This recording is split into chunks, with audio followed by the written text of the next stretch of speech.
Hola, buenas tardes. Soy Stefano Tedeschi, profesor de literatura hispanoamericana en la Universidad de Roma, La Sapienza. Conseguí mi doctorado en el periodo entre 1998 y 2001 en la Universidad Roma 3, con un trabajo, una tesis sobre la recepción de la literatura hispanoamericana en Italia la seconda metà del siglo XX, che si titolava in italiano All'inseguimento dell'ultima utopia, in persecución de la última utopía. Eh, Trabajo en la Universidad de La Sapienza desde el año 2000 y, y doy cursos de literatura, de interculturalidad y de traducción.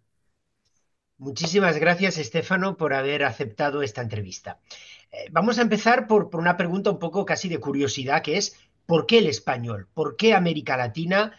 ¿Por qué Hispanoamérica?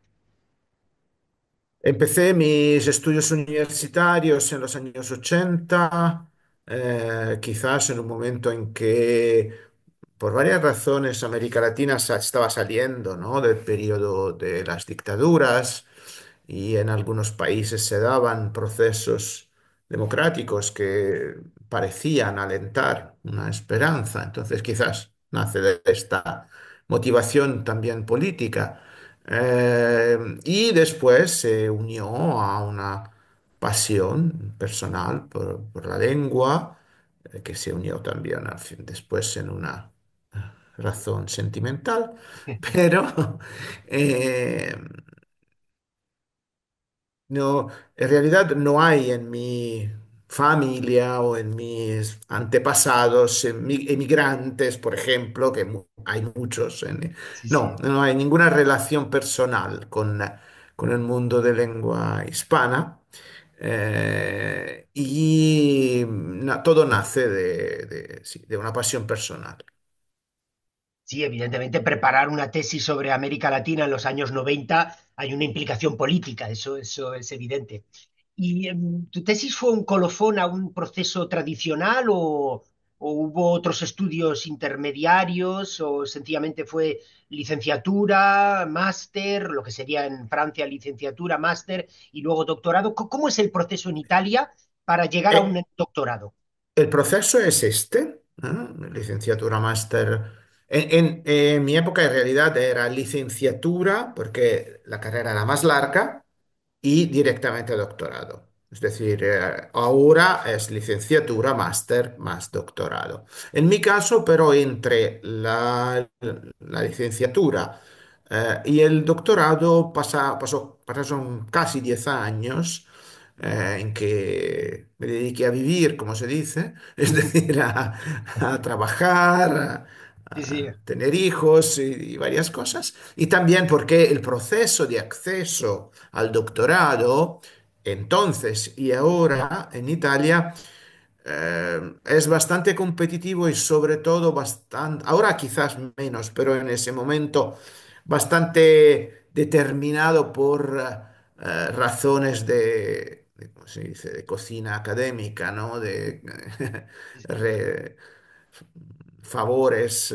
recíprocos. Entonces yo estaba como siempre un poco fuera de este mundo, porque estaba haciendo otras cosas y no resultaba nunca en las alquimías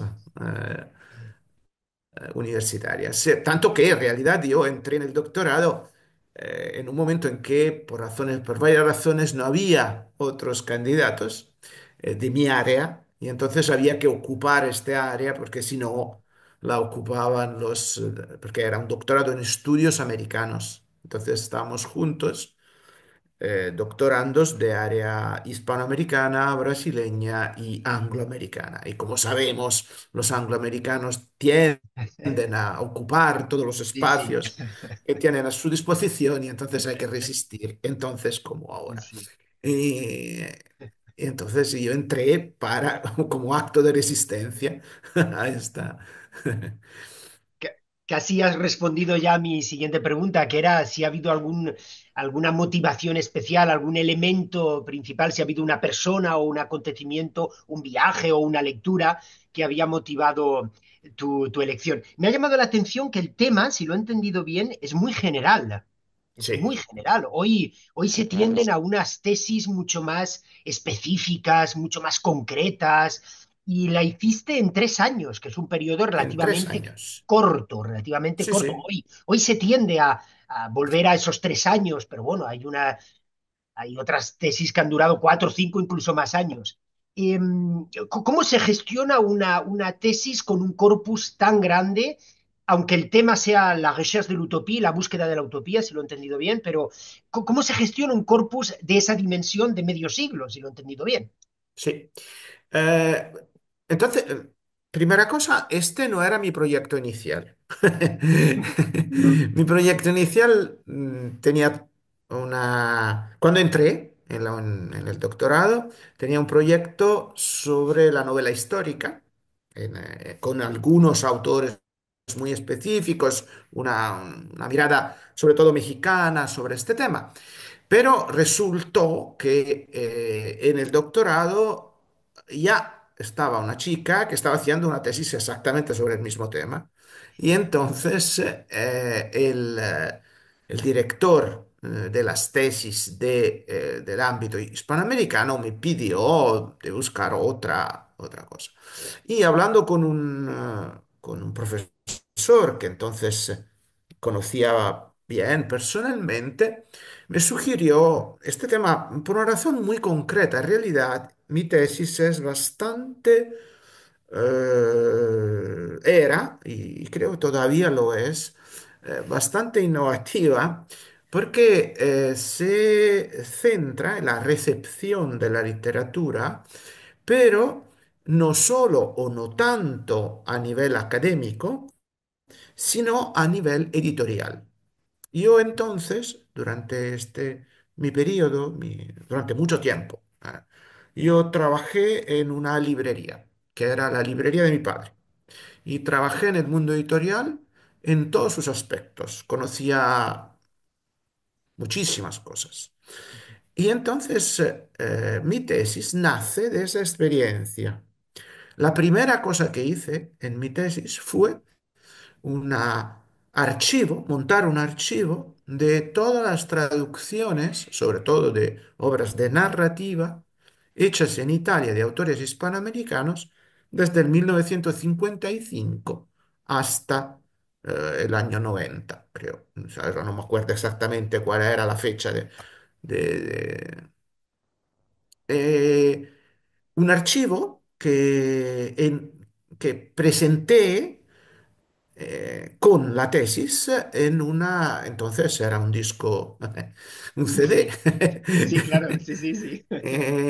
Y creo que fue una de las primeras tesis, digamos, de ámbito humanístico que tenía un soporte también informático, digamos, un archivo informático como y este archivo, además, todavía existe. Después lo he ido ampliando y poniendo al día y espero que en los próximos meses será consultable porque ya con una colega de la Universidad de Bari estamos montando un archivo de todas las traducciones de autores de lengua hispánica, de lengua española, con un proyecto financiado, en fin, una cosa Sí, sí, seria. sí. Sí, sí, sí. Eh, Sí, y sí. entonces esta fue en realidad la base, ¿no? de mi trabajo de tesis. Sí, es muy amplia, pero ¿por qué en realidad el enfoque era muy peculiar, ¿no? Sí, sí, Era sí, lo la entiendo, lo fortuna entiendo. editorial Ajá. y apoyada en un análisis limitado, pero bastante amplio, de las reseñas en los periódicos. Sobre todo sobre algunos autores y algunos fenómenos literarios entre los años, por ejemplo, Borges, García Márquez, que es un corpus en realidad no excesivamente amplio, porque en Italia esos años son los años del descubrimiento de la literatura hispanoamericana. Entonces, sobre muchos autores se empezaba a escribir, pero como fenómenos exóticos, digamos. Sí, sí, sí. Y hasta el 66 prácticamente son reseñas bastante puntuales. Examiné también todo el aparato paratextual de los libros. Tengo también, esto lo he construido en el tiempo, un archivo de portadas, por ejemplo, Ujú. de novelas o de libros que son muy interesantes. Pero esto, por ejemplo, funciona también como trabajo de tesis para mis estudiantes. Sí, sí. Pues haces ya parte Y del trabajo, ¿eh? exacto, exacto. Y entonces, digamos que fue una experiencia totalmente novedosa. De hecho, mi director de tesis prácticamente no me decía nada. Es decir, era un trabajo totalmente individual porque no había una realidad en ese momento, también a nivel de bibliografía. Ahora hay una colección de Gruyter que está dedicada Sí, solo a sí. este tema, por ejemplo, pero en este momento, en aquel momento, la bibliografía de referencia era muy, muy limitada Ujú. y había algunos sí, como el marco teórico que he construido Ujú. durante el trabajo de tesis y que hacía referencia a cosas tan diferentes como la historia de los editores, la construcción de un imaginario, un trabajo sobre la construcción de lo que se llama opinión pública, etcétera, ¿no? La sociología de la literatura, el análisis de las traducciones, Ujú. etcétera, ¿no? Una cosa curiosa que incluía en la tesis, pero era casi como un juego, fueron lo que llamé los intermezzi, con esta terminología musical, porque se daba en estos años la casualidad que más o menos cada 8 años había campeonatos del mundo de fútbol en América Latina, Chile, Brasil, Sí, sí, México, etcétera. sí, Y sí, entonces los intermedios eran como los periodistas italianos contaban los países, no el fútbol, evidentemente, sino los países y relacionándolo con la recepción de la literatura. Por ejemplo, el Campeonato del Mundo de Argentina sí, del sí, 78, sí, sí, los periodistas citaban a autores argentinos, mientras en el Campeonato del Mundo de Chile del 62, si no me acuerdo mal, o 64, ya, 64. 64, sí. No, 62, No, 62 porque es 66, múltiplo de 70. 4, correcto, sí, 4 y 4. Exacto, 62, la, la narración del Chile de los periodistas era pésima, Sí, tanto sí. que hubo incluso un incidente diplomático entre Italia y Chile, justamente porque un periodista había descrito Santiago como un basurero. En fin, entonces esto era una cosa divertida que y que pero le gustó mucho a mi director de tesis y también a la comisión, ¿no? Como un aspecto, digamos, un poco lúdico dentro Sí, del sí. trabajo de tesis. Estefano, has dicho muchas cosas y muy interesantes. Te voy a hacer algunas preguntas sobre lo que acabas de explicar. Eh, en cuanto al periodo en el que has hablado, has dicho que ha habido momentos de recepción importante. Has evocado a Borges, has evocado a Gabriel García Márquez. Eh, Evidentemente, la publicación de Cien años de soledad y su traducción fue un momento bisagra, ¿no? Imagino, es un momento importante. Sí, claramente, evidentemente. Consideramos que Italia fue el primer país Por del eso. mundo donde apareció una traducción de Cien años de Sí, sí, soledad. ¿M? por eso. Fue el primer país donde se publicó la traducción, por cierto, pésima, porque hecha en pocos meses, con Sí, una... sí. Ya, pasó lo mismo, sí, sí. Exacto. Eh, sí, dediqué todo un capítulo a la recepción de Cien años de soledad, porque hay, digamos, en Italia en este momento hubo, sí, reseñas entusiastas y Ujú. muy favorables, pero también críticas muy, muy fuertes, muy duras, entre las cuales quizás la más famosa y que después se ha vuelto a repetir y a republicar fue la de Pasolini, Sí, sí. que habló de Cien años de soledad como un malo guión para una película. Es interesante que esta película se ha hecho Hace 40, poco. 50 años después, pero en fin, Correcto, correcto.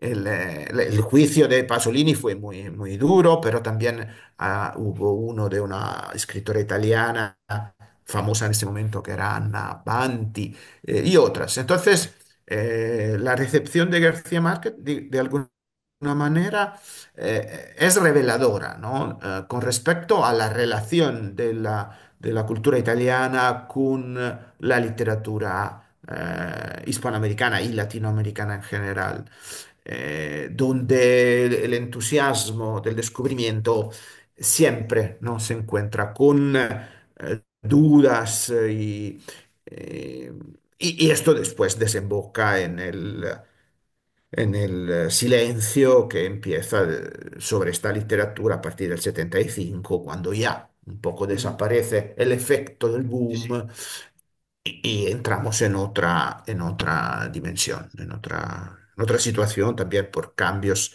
relevantes en el mundo editorial. La transformación del mundo editorial pesa de manera ya Y ahora, definitiva. ahora te hago esta pregunta, le hago la pregunta al profesor de traducción y al Mm. experto en mundo editorial, como eres tú. ¿Qué pasa con las traducciones de todos esos grandes clásicos del boom que han sido mal traducidas en su momento y que hoy hay miedo, hay temor, no hay... ¿Qué es lo que falta para que se vuelvan a hacer esas traducciones, quizás con un poco más de rigor o con una perspectiva histórica que no se tuvo en ese momento? Mira, este es el tema del curso que empezó el miércoles pasado, así que estoy preparado. Vale. Porque el curso de traducción de este año es justamente sobre las retraducciones.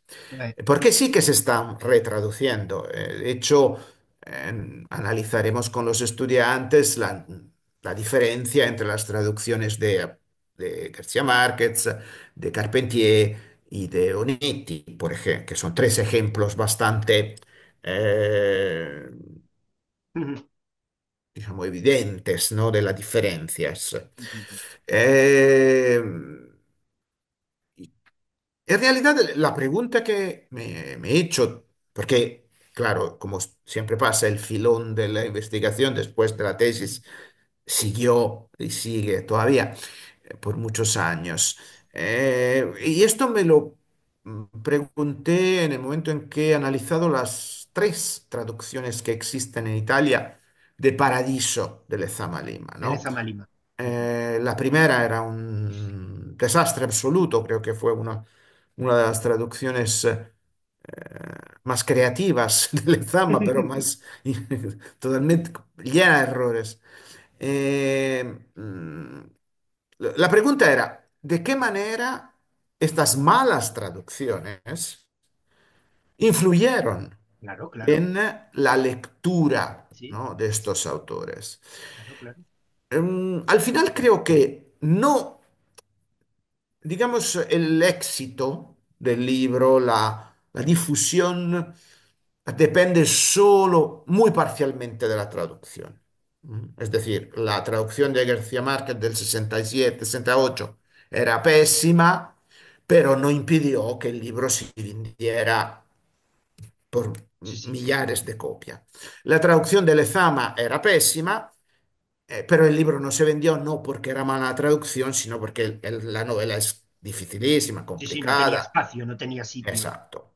Y entonces, en este sentido, lo que yo me he preguntado en la tesis es de qué manera la traducción, las reseñas, la presentación editorial a través de los paratextos influyen en la construcción de un imaginario sobre América Latina. Correcto, Y en este sentido sí, sí que funcionan.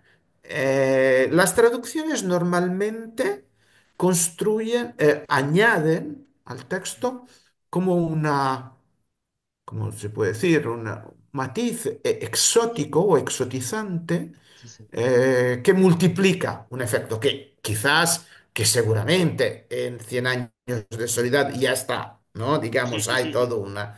Pero se multiplica eh, porque se construye una traducción que es mucho más barroca, sí, ¿no? sí, Además, la tendencia de los traductores italianos, esto en cualquier caso, era, un poco lo es todavía, pero mucho menos, es la de aumentar el peso literario del texto. Es decir, mejorar el, el italiano literario es un italiano muy pesado, y entonces los traductores italianos tienen la tendencia a mejorar, entre comillas, a hacerlo más literario, ¿no? Y, por ejemplo, eso en Lezama lleva a claro, a cotas, límites de lo claro, claro, correcto, lo incomprensible. estaba pensando, Carpentier, por ejemplo, Exacto, o exacto. Pero Carpentier, también en García Márquez, sí, lo que sí, en García Márquez puede ser, aunque sí, hiperbólico, sí, sí, pero al final, por ejemplo, desde el punto de vista del léxico, no tan complicado, en italiano se vuelve sí, sí, una... sí. un- Porque es muy marcada esa diferencia entre el italiano verdaderamente literario del italiano coloquial. Sí, Es muy sobre marcada. todo lo era en los años En los 60. años 60-70, correcto. Sí, Sí, sí. sí, sí, sí, lo era.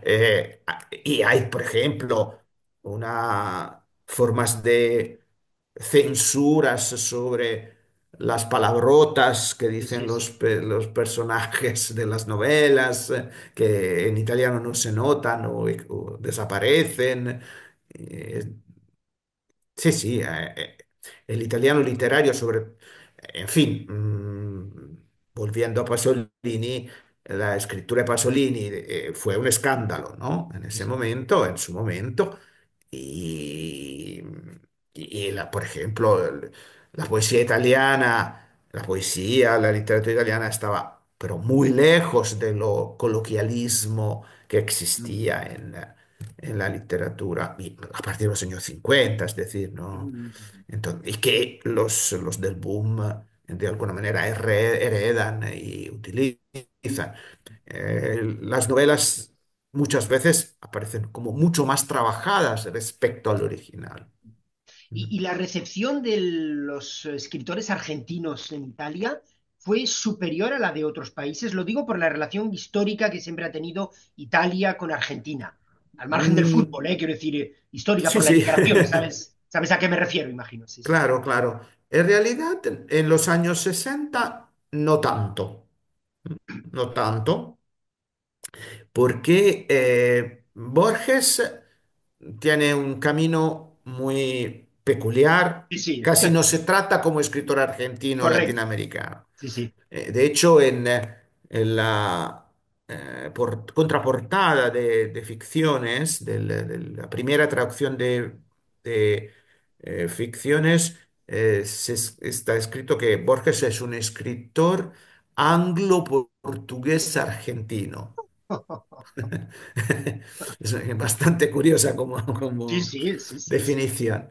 Y después su relación con la cultura argentina desaparece casi en la recepción italiana, favoreciendo su dimensión universal. Sí, sí. Correcto. Y Cortázar es un escritor fantástico que con Argentina tiene poco que ver en la Sí, sí, sí, sí. recepción italiana. Nació en Y, Bruselas, y- vivió en Francia, bueno, exacto, y además en sus textos referencias a la Argentina son, sobre todo los claras. primeros, que Sí, sí, sobre todo los los que primeros. se traducen, por ejemplo, los cuentos que se traducen en el 64. Eh, y entonces otros escritores casi eh, no hay en este primer momento, ¿no? Ujú, Donde se prefieren más los escritores mexicanos, por ejemplo. ujú. Después, en cambio, hay un cambio, ¿no? Sobre todo a partir de los años 70, después del golpe militar, Sí, sí. porque llegan a Italia los exiliados, los refugiados, ¿no? Mm. Que llevan consigo toda una tradición y Ahí es donde una... quería, eso es lo que Y te en este decía. momento sí que hay, aumenta, ¿no? Las Ajá, traducciones, la recepción de otros autores, ajá. la abertura sobre el mundo argentino, que sigue hasta hoy, porque yo creo que como número de traducciones, seguramente autores y autoras argentinos son la gran mayoría de los que se traducen Sí, sí, sí, sí, hasta ahora en sí, Italia. sí. Sí, sí. Eh, Pero eso empieza quizás a partir de los años 70. mm. Volviendo un poco a tu tesis, hay algo que me ha llamado mucho la atención y que es la primera vez que lo encuentro en esta serie de entrevistas, es que parte de tu trabajo se realizó en el seno familiar, si podemos decir de alguna manera, Sí, en la biblioteca empezó familiar. allí, Eso empezó es, allí. eso es algo muy interesante, es único, es un privilegio poder... Empezó allí porque, por tantas razones, en fin, yo tenía una relación directa con el mundo editorial, me conocía todos los catálogos editoriales y había tenido en mano muchos de estos libros, ¿no? no, Mi claro. relación era una relación material Ujú. y es una relación material Sí, con el sí, libro como objeto. Y entonces sabía perfectamente cómo se construye un libro, a nivel de industrial, a nivel de eh, producto. Y esto es lo que sus- sostuvo la tesis al principio y que me di cuenta que en el mundo académico, por ejemplo, esto no era muy conocido, sí, ¿no? sí. Por ejemplo, todos los problemas de derechos de autor, de derechos de traducción y todo esto que tienen una gran importancia, Eh, gran relevancia en el momento de traducir libros, de difundir autores extranjeros. A veces nos preguntamos por qué no se traduce un libro, sencillamente porque los derechos o valen demasiado o no se sabe a quién preguntarlos, Correcto, a no quién se sabe a quién pedirlos. dirigirse. No hay nadie al Exacto. otro lado del teléfono. Sí, sí, sí, sí. Exacto, exacto, Sí, sí, es exacto. verdad. Y entonces las editoriales no se atreven, ¿no? Por si acaso sale el heredero o la Bueno, heredera de algún lado y sí, sí. después... Eh, Entonces, todo este entramado, ¿no? Que está detrás de la producción del libro, para mí era una cosa con que había trabajado desde siempre, porque la librería era la librería de mi padre, yo había trabajado, había vivido allí en mi infancia. Y eh, entonces escuchando, sí, empezó todo así. escuchándote, hay algo como decías al principio, hay algo de pasión en la elección del tema y en el desarrollo. Es algo que ese proceso está todavía vigente y presente cuando te escuchamos. ¿Qué dificultades encontraste en los años de redacción?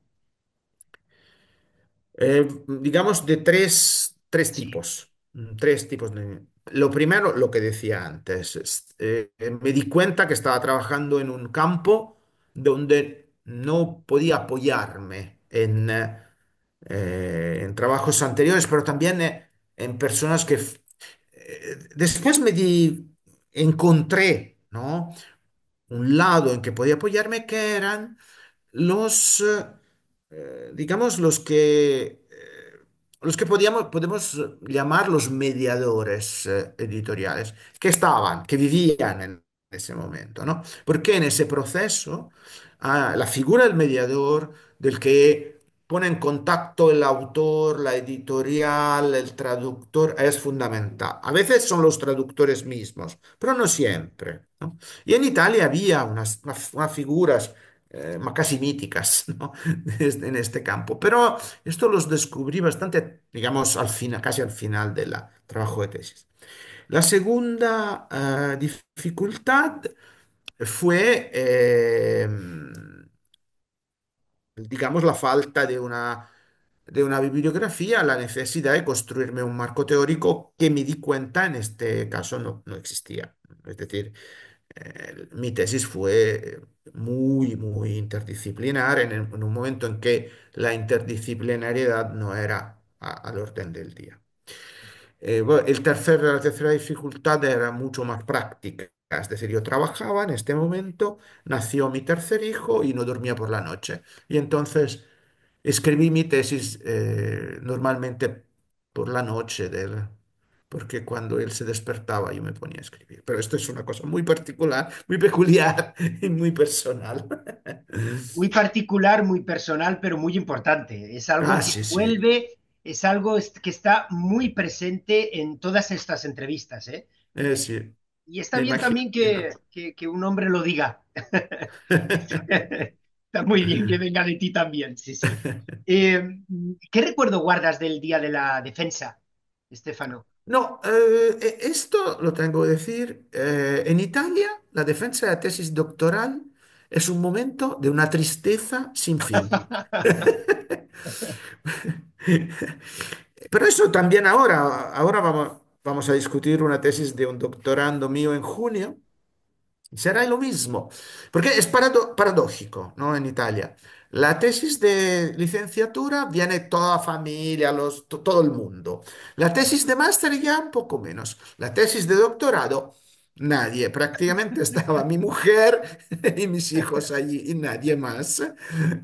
Bueno, Y también la defensa, claro, estaba la comisión, el tribunal. Pero, por ejemplo, en Italia el tribunal son solo tres personas. ¿puedes recordarnos Y el nombre? ¿Puedes recordarnos el nombre del tribunal, por favor? no me acuerdo, No pasa nada, no vale. me acuerdo. Son No pasado pasa nada. 25 años y francamente, sí, me acuerdo, estaba una profesora de Padova, que era María Cecilia Graña, después estaba, creo, Antonio Melis, pero no estoy seguro. Existe el director de tesis, ¿no? Como aquí. Sí, pero el director, en Italia, por ejemplo, el director de tesis no asiste a la defensa, no entra ni en la habitación. Wow. La defensa de tesis es el candidato con el tribunal, con esas tres personas, nadie más. El director de tesis se queda fuera y espera que Era el termine la resultado. defensa. Vale, vale. Eh, ¿Puede asistir un público? Sí, sí, Sí, sí. puede asistir un público, pero no el director de tesis. Es bastante curiosa como Sí, cosa, sí, es pero curioso, sí, sí. es así. Y era así aún más. Ahora creo que en algunas universidades el director puede asistir, pero sin intervenir, sin hablar. Sin interferir. Esto seguramente está prohibido, digamos. Y sí, no tengo un recuerdo especialmente, digamos, especial de este momento. Fue un momento bastante pues, así, ¿no? Incluso cuando me fui, me acuerdo, el director de tesis estaba ahí fuera, cuando salí de pero después se fue. Entonces yo estuve esperando porque siempre hay cosas de Administrativas. burocracia y todo esto, de firmar y todo esto. Y ahí estuve solo, estaba solo y me quedé ahí solo con la secretaria para arreglar los papeles y después nos fuimos. Y ya está. En Francia y en España, tengo entendido, es mucho más Sí, sí, institucionalizado, es mucho más. sí, No es a lo anglosajón, que tengo entendido que es mucho más, eh, pero en Francia es mucho más institucionalizado. sí, sí, he participado Vale. en. creo, en cuatro tribunales en Ah, sí, claro, Francia habéis estado y, ahí. y varios en España. Por ejemplo, en Salamanca es Ah, toda sí, sí, claro. es una Un especie acontecimiento, sí, sí. sí, sí, de un rito Sí, casi. sí, Hay todo sí. un ritual Sí que es verdad. detrás de esa. Y me parece bien, me parece una Sí, sí, cosa. sí, sí, sí. Me parece, de hecho, Sí. en cambio aquí es como, no lo sé. A ver, has hablado, la pregunta que siempre hago a continuación es, ¿en qué medida tu tesis hoy está presente en tu devenir profesional en cuanto a profesor? Creo que es bastante evidente, puesto que haces un trabajo sobre la edición que está presente. Pero has hablado de un archivo que va a ser consultable dentro de poco. Sí. ¿Podrías explicarlo? ¿Dónde se puede consultar y de qué archivo exactamente hablas? Porque creo que es una relación directa con tu tesis, ¿no? Sí, seguramente nace de este Ajá. trabajo. Es un archivo de obras traducidas de autores hispanoamericanos. En realidad, ya lo puse en la red gracias a la ayuda de un hijo informático. Pero desde el momento en que lo estamos trabajando para este proyecto, en este momento no está visible. Pero lo estuvo por unos 3 años, creo. Y es el archivo de todas la primera parte que estará visible serán las obras de narrativa. Después añadiremos las de poesía, de todos los autores y autoras traducidos al italiano, desde los finales del siglo XIX. Ah, uy, muy En amplio, libros, en muy amplio. libros hay como 8.000 Ujú. datos, más o menos, porque están libros, pero también por ejemplo, textos incluidos en antologías. ¿Mm? Y, y antologías de poesía, de narrativa. Estamos trabajando, pero lo veo bastante complicado. Eh, es decir, si tendría que hacer un proyecto de estos con mucho dinero. Eh, sobre las traducciones publicadas en revistas, que es un mundo bastante interesante, sobre todo para las décadas de los 20 y los 30, Claro, en que claro. las revistas literarias eran un medio de difusión importante. En un vector Y cultural muy importante, claro, sí, sí. exacto. Y por ejemplo, gracias a una colega que estaba trabajando sobre otra cosa, descubrimos a una traducción de un poema de Borges en 1928, creo, que es la primera traducción de un texto de Borges al italiano en absoluto. Y está en una revista olvidada de estas que ya no existen, por supuesto. Y entonces las revistas es digamos, es un mundo que habría que explorar, pero no es fácil en este momento, digamos. Y, y a fecha de hoy, ¿cuál es la salud del castellano desde un punto de vista de alumnado y desde un punto de vista editorial? Se traduce constantemente? ¿Hay autores y autoras latinoamericanas accesibles en el mercado? Estuvimos hablando cuando nos vimos Sí, para la jornada sí. sobre este tema, Exacto. pero te vuelvo a hacer la Creo pregunta. que en ambos casos vivimos un momento de buena salud, por lo menos mi experiencia. De punto de vista del alumnado, diría que quizás demasiado, en el sentido Ah, que sí, yo tengo cursos con un número de estudiantes excesivo. Del punto de vista editorial, creo, hay editoriales que se dedican de forma casi exclusiva al mundo de la lengua española, y sobre todo autores latinoamericanos. Hay por lo menos tres o cuatro en Italia y hacen un trabajo muy bueno también de búsqueda de autores y autoras, eh, y manteniendo en todo caso un nivel comercial. Es decir, los libros los tienen que vender, sí, sí, sí, sí. pero consiguen, yo creo, también están también retraduciendo, republicando. Una editorial, por ejemplo, ha comprado los derechos de toda la obra de Onetti, está republicando esto.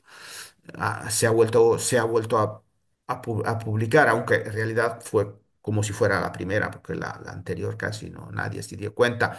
Por ejemplo, esa novela de Elena Garro, Recuerdos del Porvenir, Sí, sí, justamente el año pasado. En fin, yo creo que una excelente, en este caso, en este campo, un excelente trabajo, ayudado y sostenido por una buena escuela de traductores. Creo, más bien de traductoras, son casi todas mujeres, que se han especializado en la literatura hispanoamericana y están traduciendo, yo creo, muy bien, muy bien. De hecho, yo estuve en el jurado del premio por dos veces seguidas, del premio que el Instituto Italo Latinoamericano da para las obras traducidas y da un premio para la autora o el autor y un premio también para la traducción. Y cuando tuvimos que dar el premio de traducción fue, de verdad, eran todas excelentes, ¿no? Era muy difícil encontrar una que fuera mejor que otra. qué bien. Y una última pregunta, y esta pregunta la dirijo al hijo de un librero. Estuve Ujú. buscando una librería hispanoamericana en Roma. No Creo existe. que no la encontré. No, no, no. Pero en realidad Roma ya casi no existe. Yo no lo sé, no sé si existe todavía. Yo creo que no existe ni una librería especializada Claro, en libros ingleses. Sí, hay una tradicional, pero que son casi todos libros usados, además, que está usados. en Trastevere. La librería francesa existe porque es propiedad del Estado francés, Bien, sí, así lo he que escuchado. es como una embajada cultural, Sí, más bien, sí, sí. más que una librería. Y no existe ni una librería española ya, no, no solo hispanoamericana, porque la única que existía, que estaba en Piazza Navona, cerró Sí, sí, hace, esa es la que iba buscando y no la encontré. no, cerró y no volvió a abrir. Y entonces el panorama de las librerías en Roma es bastante desalentador, tengo que decirlo. Bueno, pena que acabemos con este punto un poco negativo, pero muchísimas gracias por haber aceptado y gracias por ayudar a esa buena salud que sin duda colaboras tú de las letras latinoamericanas en Italia y en Roma en particular. Muchas gracias, Estefano.